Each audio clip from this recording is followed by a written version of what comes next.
Почитувани, очигледно на Оливер Спасовски му е мака да одговори на едноставни прашања од опозицијата, па дополнително ќе му ги олеснам. Директно барам одговор од МВР. Прво, дали лицето Шукри Асани од Ласкарци со определен единствен матичен број на граѓаните поседува одобрение за оружје издадено од првостепена комисија на МВР предводена од Музафер Каришич.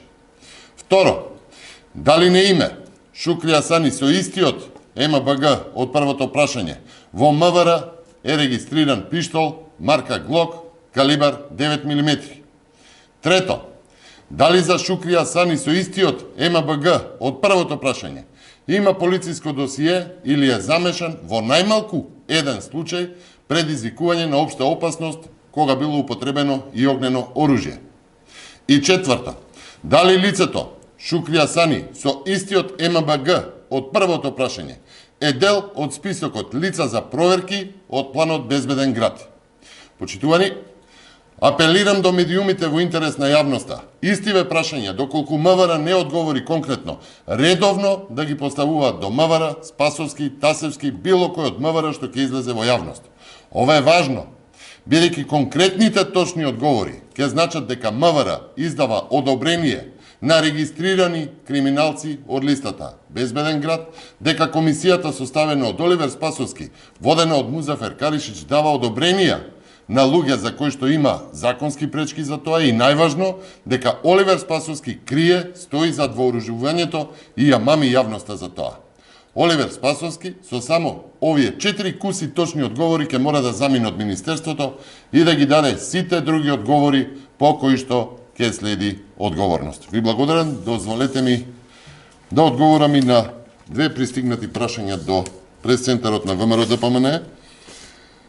Првото е став за проблемот на околу 140 медицински сестри и друг здравствен персонал во здравствениот дом во Скопје, кои што повеќе од 2,5 месеци немаат земено плата, работат без осигурување и без решенија за вработување. Почитувани, очигледно е дека власта не дава пари за ништо во врска со здравството или било што од интерес на граѓаните, за да има пари за криминал.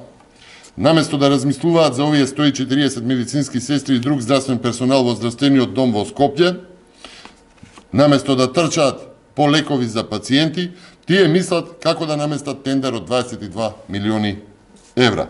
Во меѓувреме, пациент умре излажан дека ќе добие лек 3 кафта.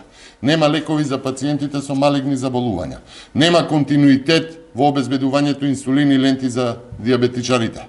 Нема основен лек Декортин потребен за низа заболувања, лек со незначителна цена и кој е на позитивната листа, па пациентите го купуваат во Србија или во Косово. Нема реагенции во Институтот за јавно здравје, па пациентите одат во приватни институции. Нема лекови за невролошките пациенти на клиниката за неврологија, од каде доаѓа и новиот министар. Нема лекови, нема услови, нема пари за персонал, нема здравство затоа што се концентрирани на криминал. Ова е срамно. Македонија ќе остане без јавно здравство, доктори и персоналот ќе се иселуваат, заради тоа ова мора да сопре. Да сака до сега и да знаја ќе го решија проблемот, но затоа мора избори и нова постава која што ќе го надмине проблемот. Почитувани, дозволете ми да одговорам и на прашање поврзано со протестот на средношколците. Сметаме дека мора да се излезе во пресет на барањата на учениците. Власта, ако ништо не направија до сега, напротив, само го девастира образованието, можат барем да им излезат во пресет на барањата на учениците за полагање на матурата.